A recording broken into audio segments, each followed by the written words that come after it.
الحمد لله وحده والصلاة والسلام على من لا نبي بعده أعوذ بالله من الشيطان الرجيم بسم الله الرحمن الرحيم وإذا لقوا الذين آمنوا قالوا آمنا وإذا خلوا إلى شياطينهم قالوا إنا معكم إنما نحن مستهزئون সম্মানিত সহযোদ্ধাগণ, ইসলামের নামে যারা ধোঁকাবাজি করতেছে তাদের ব্যাপারে এই দেশের জনগণকে সতর্ক করতে হবে। আমরা পশ্চিমা বিশ্বের ইনসাফ এই দেশে কায়েম করতে চাই না, আমরা ইসলামের ইনসাফ এই দেশে কায়েম করতে চাই। বর্তমান সময়ে নির্বাচনী ইশতেহার সহ একমাত্র স্পষ্ট ঘোষণা দিয়েছে, ইসলামী আন্দোলন যদি ক্ষমতায় যেতে পারে তাহলে ইসলামী শরিয়া অনুযায়ী, কুরআন সুন্নাহ অনুযায়ী এই দেশ পরিচালিত হবে ইনশাআল্লাহ।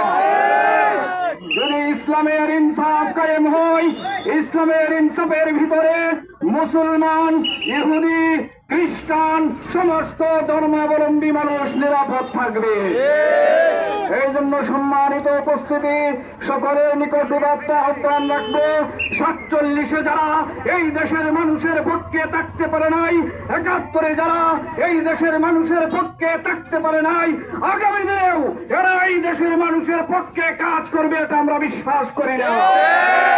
সুতরাং এই দেশের মানুষকে সজাগ করতে হবে, কেউ যেন কোনো জায়গায় ইসলামের নামে কাউকে ধোঁকা দিতে না পারে।